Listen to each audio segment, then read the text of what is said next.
خاموشی قبرستان میں ہوتی ہے. جمہوریت جو ہے وہ نوائزی ایک فنامنن. جی شہر صاحب، شہر ذوالفقار صاحب، ایک ٹویٹ آیا ہے پی ٹی آئی کے سابق چیئرمین کے آفیشیل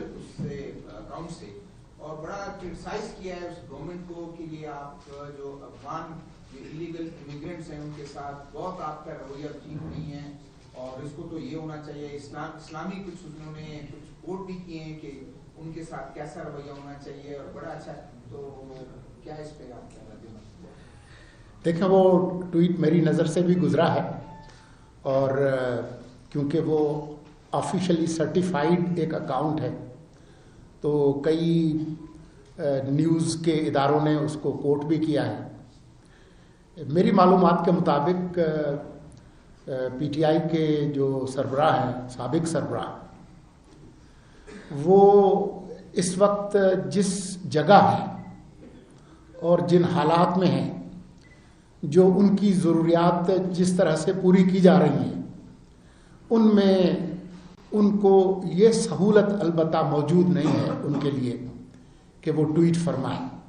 تو مجھے یقین نہیں ہے کہ یہ ٹویٹ انہوں نے خود کی ہے یا ان کے موکلوں نے کی ہے. اس کے بارے میں کچھ کہہ نہیں سکتا، لیکن اگر ہم یہ مان لیں کہ یہ ان کے دل کی آواز ہے تو میری خواہش یہ ہوتی کہ پاکستان کے جو 25 کروڑ عوام ہیں ان کی مشکلات کے بارے میں بھی وہ گفتگو کرتے، بجائے جو غیر قانونی طور پر جو افغان پاکستان کے اندر ہیں ان کی ترجمانی کرنے کی کوشش کرنا، جبکہ ترجمانی ان کو پاکستان کے عوام کی کرنی چاہیے. جو الزام اس کے اندر ہے اس ٹویٹ میں، اس کی کوئی بنیاد نہیں ہے. آپ لوگوں سے بہتر کون جانتا ہے کہ کوئی تقریباً اب 5 لاکھ ہونے والے ہیں لوگ جو گئے ہیں پاکستان سے،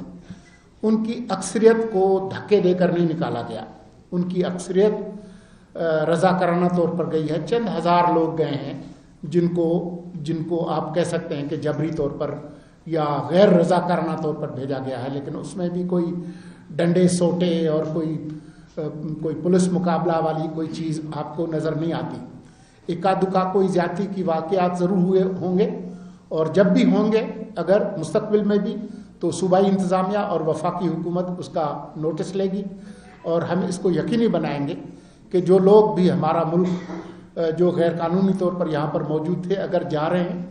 تو اس میں جو انسانی اقدار ہیں ان کا خیال رکھا جائے. ہم پاکستان کی جو شہرت ہے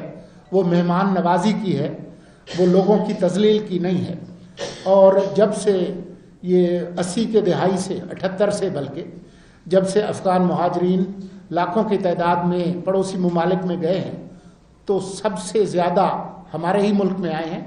اور ابھی آپ نے پچھلے دنوں ایک اور افغانستان کے پڑوسی ملک کے حوالے سے خبر دیکھی ہوگی کہ کس طرح سے لوگوں کے پاسپورٹ اور ویزا ہونے کے باوجود ان کے ساتھ زیادتی کی گئی. تو اس طرح کے واقعات پاکستان کے اندر نہیں آتے. مجھے ایسا لگتا ہے کہ اس ٹویٹ کی مدد سے ایسا ماحول پیدا کرنے کی کوشش کی گئی ہے کہ افغانستان کی وہ حکومت جس کو دنیا کا کوئی ملک سرکاری طور پر تسلیم نہیں کرتا، ان کی ایک طرح سے ہمدردی حاصل کی جائے اور انڈائریکٹلی بالواسطہ ان کے بھیجے ہوئے جو ٹی ٹی پی کے جو لوگ ہیں ان کی ہمدردی حاصل کی جائے، اور اگلے جو انتخابات ہیں اس میں کوئی ایسی صورتحال پیدا کی جائے جس میں ان کی جماعت کو ایک طرح سے ایڈوانٹیج حاصل ہو دوسری سیاسی جماعتوں کے مقابلے پر. اگر ایسا ہے تو یہ ایک بہت افسوسناک بات ہوگی، کیونکہ ضرورت اس بات کی ہے کہ یہ جو انتخابات ہیں اس میں تمام جماعتوں کو برابر سیکیورٹی اور جو برابر مواقع جو ہے وہ حاصل ہوں گے. یہ البتہ پوچھنے کی بات ضروری ہے کہ جب ان کی حکومت ختم ہوئی اس سے پہلے کتنے ہزار ٹی ٹی پی کے جو دہشت گرد ہیں ان کو کس معاہدے کے تحت، کس پارلیمان کی مرضی سے پوچھے بغیر پاکستان کے عوام کے کون سی نمائندگی کے ساتھ ان کو اجازت دی گئی. یہ پوچھنے کا حق ضرور لوگوں کو ہوگا کہ مسلم خان اور محمود خان جو سوات کے کسائی کے طور پر مشہور تھے، ان کو کس نے پارڈن کیا، ان کو معافی دی؟ یہ وہ سوالات ہیں جو کہ